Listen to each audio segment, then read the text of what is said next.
ہے، برتر ہے زمین و آسمان، شجر و حجر، پہاڑوں کا، آسمانوں کا، زمینوں کا، دریاؤں کا، درختوں کا، غرض کے ہر مخلوق کا اگر کوئی خالق ہے تو وہ پروردگار رب العزت ہے۔ پروردگار نے جب اپنی ہر مخلوق کو خلق کیا تو ہر مخلوق کے رزق کا انتظام پہلے اس کائنات میں کر دیا، اور جب انسان کو خلق کیا تو اس کی ہدایت کے لیے پہلے سے ہادی کو قرار دیا۔ پروردگار اتنا رحیم و کریم ہے کہ پہلا بشری جو اس نے زمین پر اتارا وہ بھی ہادی برحق تھا، وہ بھی پروردگار کی حجت تھا، پروردگار کا رسول تھا، نبی تھا، پروردگار کا امام اور خلیفہ اس زمین پر تھا۔ اس کے بعد کہیں بھی بنی نوع انسان کو اللہ نے اکیلا نہیں چھوڑا، بلکہ ہر موقع پر اس کے لیے ہادی کا، سرپرست کا، وارث کا انتظام کیا، حتیٰ کہ دنیا کے کروڑہا سال گزرنے کے بعد بھی ہمارا یقین، ہمارا تیقن کہ ہمارا ایک ہادی پردہ ہے، بے شک بے شک بے شک، اور ہم سب دنیا کا ہر بشر، چاہے وہ مسلمان ہو یا نہ ہو، چاہے وہ مومن ہو یا نہ ہو، چاہے وہ اللہ پر ایمان رکھے نہ رکھے، چاہے وہ دہریہ ہو، عیسائی ہو، یہودی ہو، کافر ہو، مشرک ہو، مجوسی ہو، مسلمان ہو، اسے پتا ہے کہ ایک نے آنا ہے، بے شک بے شک، اور وہ سب انتظار کر رہے ہیں۔ پروردگار قرآن میں کہتا ہے نا کہ وہ بھی انتظار کر رہے ہیں اور ہم بھی انتظار کر رہے ہیں اور تم بھی انتظار کرو۔ تو وہ انتظار آخر کس کا ہو رہا ہے؟ ہمارا کئی سالوں سے موضوع ظہور امام زمانہ، بلند تر صلوات اللہ آتے ہوئے کہ جس طرح ہر ایک انتظار کر رہا ہے، لیکن کیا اس طرح انتظار کر رہا ہے جس طرح انتظار کرنے کا حق ہے؟ کیا اس طرح اپنے امام کو پہچانتے ہیں جس طرح پہچاننے کا حق ہے؟ دیکھیں مومنان، غیبت ایک فلسفہ ہے۔ ہم نے ابھی 2 دن پہلے بیان کیا کہ امام ہمارا حاضر ہے، بے شک نظروں سے غائب ہے، تو آخر یہ غیبت کا فلسفہ کیا ہے؟ مومنان، غیبت، کسی نے پوچھا امام سے کہ امام غیبت کیا ہے، تو امام نے کہا کہ غیبت یہ فلسفہ ہے کہ تمہاری نظروں کے سامنے کوئی چلتا پھرتا نظر آئے مگر تم اسے پہچان نہ پاؤ کہ یہ کون ہے۔ اسی طرح جس طرح خدا نے یوسف کو نبی مبعوث کیا، ہادی مبعوث کیا، لیکن ان کے بھائی پہچان نہ پائے کہ یہ ہادی ہے، اسی طرح جس طرح رسول کو 40 سال تک نہ پہچان پائے کہ یہ خدا کا ہادی ہے، خدا کا نبی ہے، تو آخر کس طرح ہادی کو پہچانا جاتا ہے؟ وہ لکھا ہے نا کتابوں میں کہ رسول ایسے ہادی تھے کہ جب بے جان کنکر ہتھیلیوں پر آتے تھے تو وہ بھی کلام کرنے لگتے تھے۔ تو مومنات، آج چونکہ تذکرہ ایک ننھے شہزادے کا ہے، ایک بچے کا ہے، تو تھوڑے سے ہم فضائل ان بچوں کے بیان کریں بڑی تیزی سے کہ جس بچے نے اپنے وقت کے ہادی اور امام اور حجت اور معصوم کو، کیونکہ دیکھیں معصوم ہی معصوم کو پہچان سکتا ہے، ٹھیک ہے؟ ہر چھوٹا بچہ، ہر معصوم بچہ اللہ کی حجت ہے، کیونکہ وہ کام سر انجام دے رہا ہوتا ہے جو خدا اسے ودیعت کر رہا ہوتا ہے۔ اب تمہیں رونا ہے، اب تمہیں ہنسنا ہے، اب تمہیں بھوک کے لیے چلانا ہے، اب تمہیں ماں کی گود چاہیے، اب تمہیں چلنا ہے، اب تمہیں اٹھنا ہے، وہ ہر کام، کیونکہ ابھی اسے اختیار نہیں ملا ہے تو وہ ہر کام وہ کر رہا ہوتا ہے جو پروردگار اسے حجت عطا کر رہا ہوتا ہے۔ تو کس طرح تاریخ نے لکھا کہ وقت کے معصوم بچوں نے اپنے وقت کی حجت کو پہچانا اور اس کی معصومیت کی گواہی دی۔ جب ہم تاریخ دیتے ہیں تو ہمیں سب سے پہلا تذکرہ ملتا ہے کیسین کا، یا بعض جگہوں نے نام لکھا اس کا تاریخ نے خلیقہ، جس نے حضرت یوسف کی معصومیت کی گواہی اپنی ماں کی گود میں لی۔ جناب یوسف پہ الزام لگانا، اور بہترین قرآن نے کہا احسن القصص، اس سے بہترین قصہ قرآن نے بیان نہیں کیا۔ اور میں کہوں یا پروردگار، تو نے نبیوں کے ایسے ایسے امتحان دیے، حتیٰ کہ کردار کے اوپر بھی ایک نبی کا امتحان لیا کہ وہ کردار کا مضبوط ہے یا نہیں۔ اور بخدا قرآن کے الفاظ، قرآن کے، کہ اگر پروردگار کا کرم ان پہ نہ ہوتا تو یہ بہک جاتے ہیں۔ یعنی اتنی بڑی انسان کی جبلت کی کمزوری ہے، یہ مرد اور عورت کا تعلق اتنی بڑی کمزوری ہے کہ پروردگار نے کہا کہ اگر ان پہ پروردگار کا کرم نہ ہوتا، اگر یہ ہادی نہ ہوتے، اگر یہ معصوم نہ ہوتے تو یہ بہک چکے ہوتے، یعنی اگر عام انسان ہوتے۔ پھر بھی دنیا نے یقین نہیں کیا۔ یوسف نے پکار کے کہا میرے پاس شاہد ہے، میری معصومیت کا گواہ ہے۔ فوراً بلا لیا 6 مہینے کے بچے کو جو کلام بھی نہیں کر سکتا تھا۔ یوسف کے چہرے پہ نظر پڑی، یوسف نے آنکھوں سے اشارہ کیا، فوراً کہا کہ یہ اللہ کی حجت اور معصوم ہے۔ اگر اس کی معصومیت کی گواہی دیکھنی ہے تو اس کے کرتے کو دیکھ لو، اگر آگے سے پھٹا ہے تو یہ گناہگار، اگر پیچھے سے پھٹا ہے تو یہ معصوم۔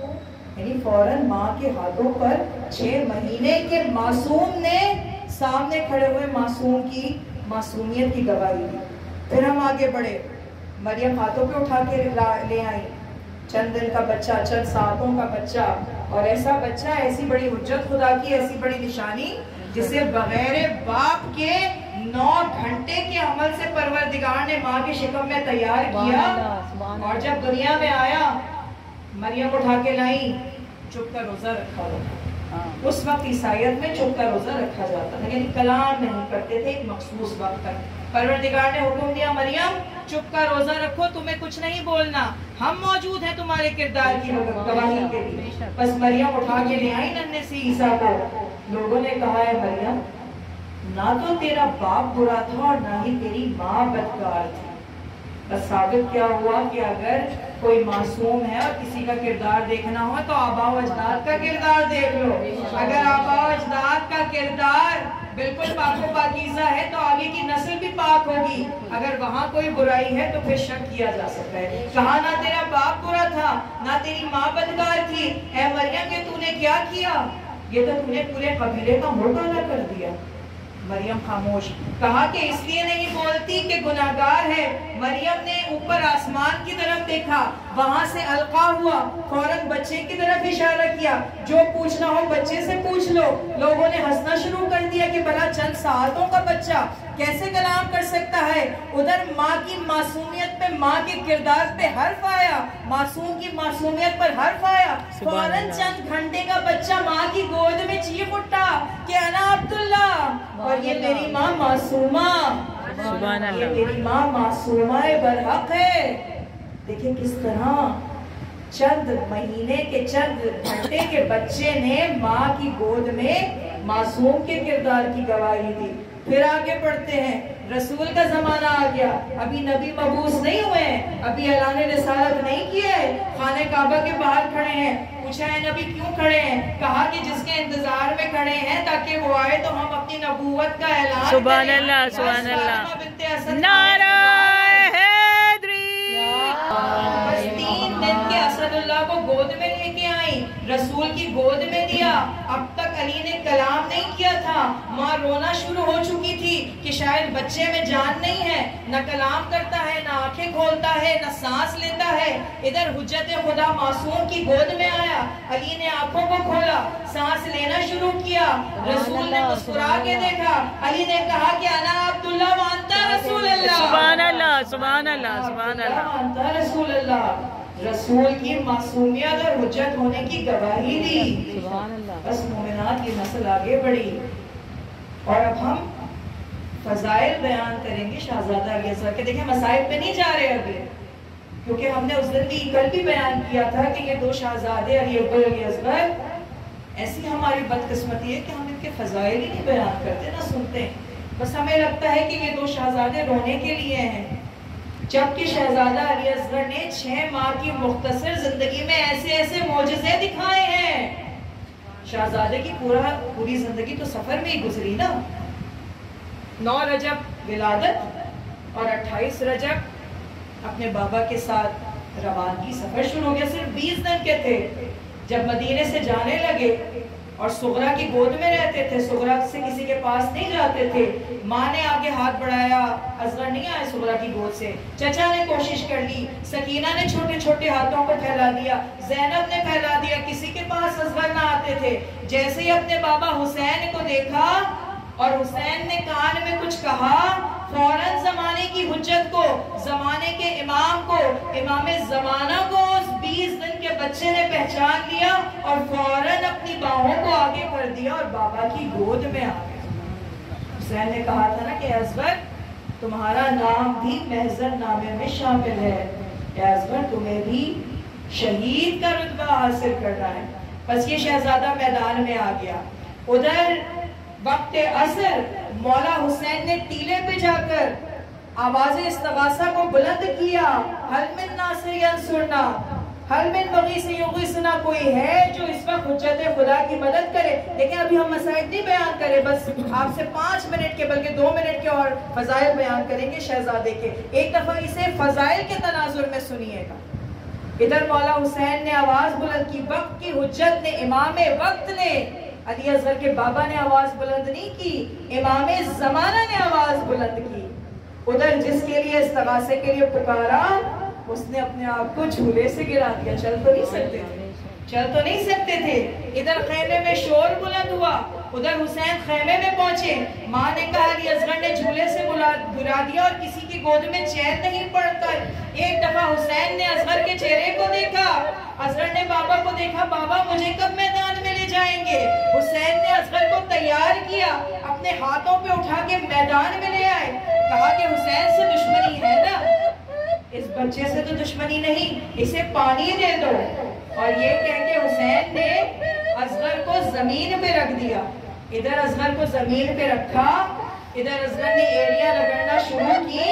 حسین نے اصغر کو فوراً گود میں اٹھایا، پتا تھا کہ اصغر کے جد اسماعیل نے جب ایڑیاں رگڑی تھی تو چشمہ زمزم پھوٹ پڑا تھا، اگر اصغر نے ایڑیاں رگڑ دی تو پانی کا چشمہ پھوٹ پڑے گا۔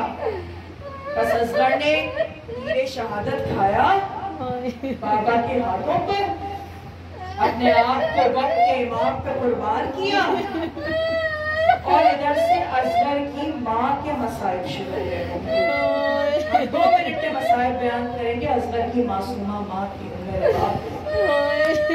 مومنات، کسی ماں کا اتنا جگر ہوگا کہ اپنے 6 مہینے کے بچے کو اپنے والد کے ساتھ اپنے ہاتھوں سے قبر میں اتارے؟ کس ماں کا جگر تھا؟ لیکن باخدا اصغر کی ماں کا جگر تھا۔ کیوں؟ کیونکہ حکم وقت امام وقت تھا۔ کیا اور اب آپ تمہیں اصغر کو دفن آ گئی، اپنے بچے کو دفن کر دیا، اور جب بچے کو دفن کیا تو ماں کے دل کو سکون ہو گیا کہ چاہے باقی لاشیں دفن نہیں ہوئے ہیں، پھر اصغر دفن ہو گیا ہے، لیکن